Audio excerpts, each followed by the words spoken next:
Salam alaikum. Welcome to the Zoom in on the Halal Metropolis project. We're speaking to people in the Muslim community in Detroit to find out how they're faring in the coronavirus epidemic. And today I'm here talking to Zarinah El-Amin, who is an artist and an entrepreneur. I'm going to talk to her about her work and how it's being affected by everything that's happening. Assalamu alaikum, Zarinah, how are you? Walaikum salam. I'm doing good, doing good. Well, first, why don't you tell me how your family's doing, how you guys are coping? Yeah, our family is coping really well. Thankfully, we haven't been hit directly by the virus, meaning that no one in my immediate family has contracted it or subsequently passed from it. You know, I have friends who have lost their family members, but I'm thankful that for our family, we're doing well. We're making adjustments and we're good. That's good. And how's your dad doing? Her dad is the founder of the Muslim Center of Detroit, a very respected imam in the city of Detroit, who I've known for 30 years. So how is he doing? Is it that long? Oh my God. Man, time flies. But my dad's doing well. You know, he's 76 years old. He's doing well. You know, I've been watching him. We've been sending food, kind of still staying at our distance. But it's interesting to see the older people, like how they respond to this, because they've been through a lot more in their lives. So I'm watching him and I'm learning, and he's doing well though. That's good. I'm glad to hear it. Give him my love when you see him. I will. So tell me, so the first thing when I think about your work, the first thing I think of is your beautifully wrapped project. And I know that you have an exhibit that's been traveling around the area. So I'm sure that you've had some cancellations and problems having to do with that. So tell me what's happening and then how you're coping. Yeah, so definitely we've had a lot of changes. You know, Beautifully Wrapped is a project that centers around the global art of head wrapping, and it comprises a calendar that I have published for about 11 years or so. It comprises the exhibition that you just mentioned that travels around to libraries and universities and even corporations and such. And then it also includes me. So I do workshops, I do programs, and talk about the anthropology of head wrapping. Mm-hmm. So I think I had maybe 4 or 5, maybe 4 to 6 programs that we had scheduled for the month of April. So they have all been canceled, right? They have all been canceled, like everything else has been canceled. So that was a huge adjustment for us. We are doing some putting our photos and things online and stuff like that. But purposefully this year, I had really been ramping up our engagements and going out and doing more. So it's ironic to me that I said I'm going to do more, but then it's actually kind of like, you know, shut down.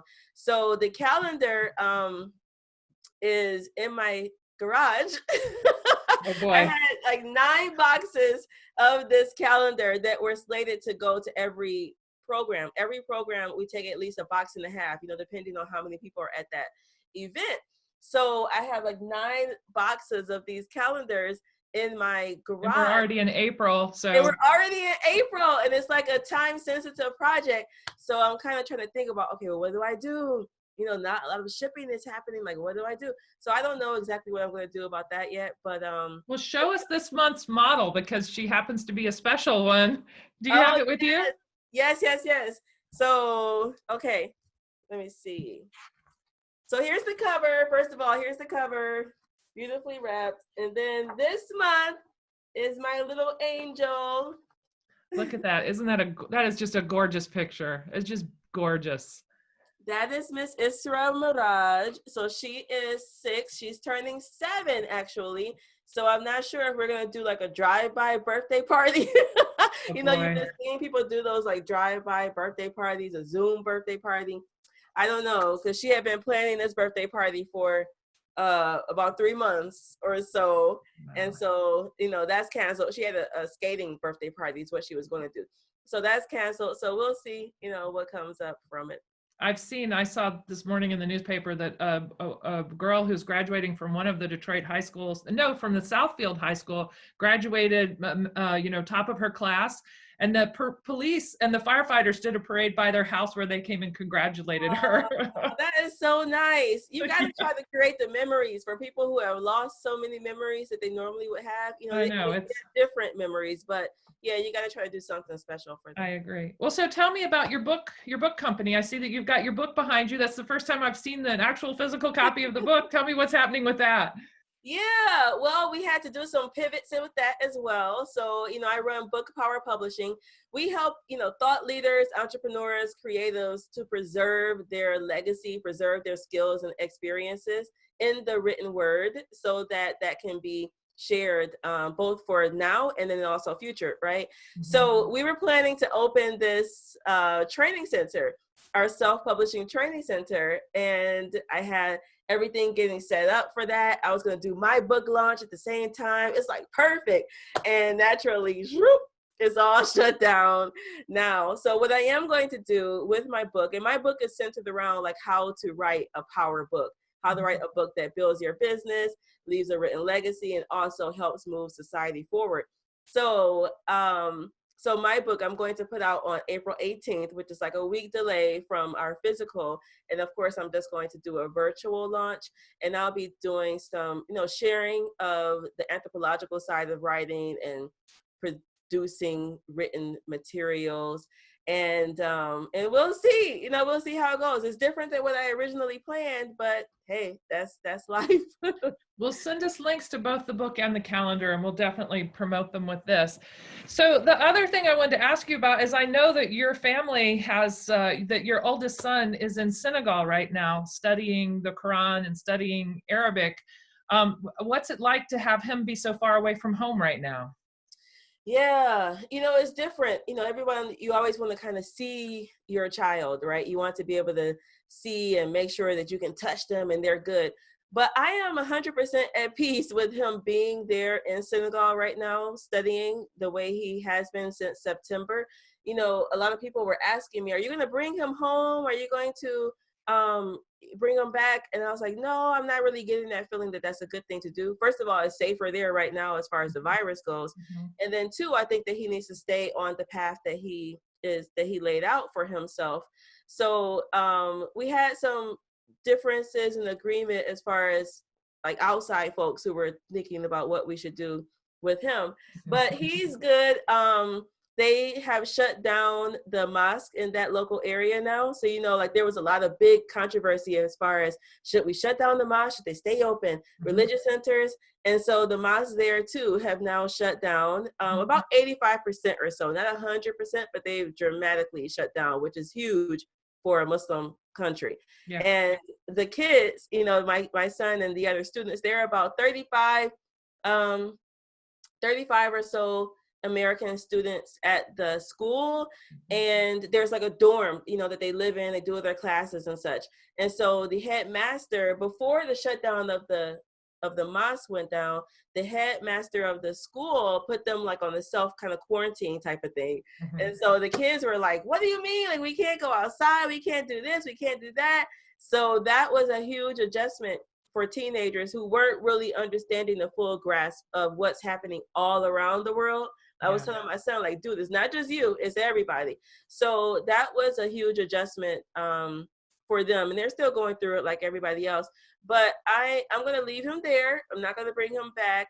And we're going to ride out the wave and see, you know. At this point, yeah, he probably couldn't come home if he wanted to at this point. I mean. Well, actually, it was 2 days ago. So the government of Dakar, they arranged, I won't say the government of Dakar, the United States government with the embassy of Dakar, like they arranged a plane to come back 2 days ago, where you could try to get a seat on this plane, and it was $1,500, and you could come back to DC, and then we would get him from there. But we opted to not have him do that type of, you know, travel. We don't know what's going on. It wasn't even really like an option that we would think about. So now what I am kind of telling him is what I've been telling like some of our clients as well as too, is like, you know, be able to positively think about what's happening during this quarantine time, right? Like if you can balance, if you can kind of pull in a couple of hours or so from the outside, you can be able to utilize this time effectively, be able to do things that you never thought, that you would be able to do before. So I feel like part of my job here as the kind of person that has the mindset that I have is to pour into my clients, pour into people who want to write their books, pull things off the shelf that they've wanted to do for a long time, and be able to kind of stay sane. If you pull in your creativity, they say Isaac Newton did some of his biggest discoveries during the time when they were on lockdown from plagues.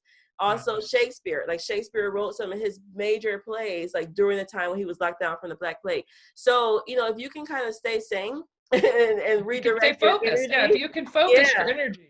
Yeah, you can get it done. So I feel like that's a part of my job now, is to help people stay sane, to help people, do what they say they want to do as far as their creative projects. And I'm just balancing that, with my own saneness. Well, thank you so much for talking to us, Zarinah. This is awesome. And when I need help staying sane in the next few months, I'm going to call you up for sure. I wish I had more focus myself, but I love the work you're doing. And I wish you and your family all the best getting through this. And I hope that we see Sufyan back in the U.S. safe and, soon, in an appropriate amount of time, but soon. Yes. You guys at Halal Metropolis are doing great things. I love the way you have pivoted and you are doing this and taking the time. So I would say you guys are majorly focused. So thank you all for the work that you do. Thank you so much. And thank everybody for tuning in. And I want everybody at home to stay safe as well. Okay. Thank you, Zarinah. Bye-bye. Salam alaikum. Wa alaikum salam.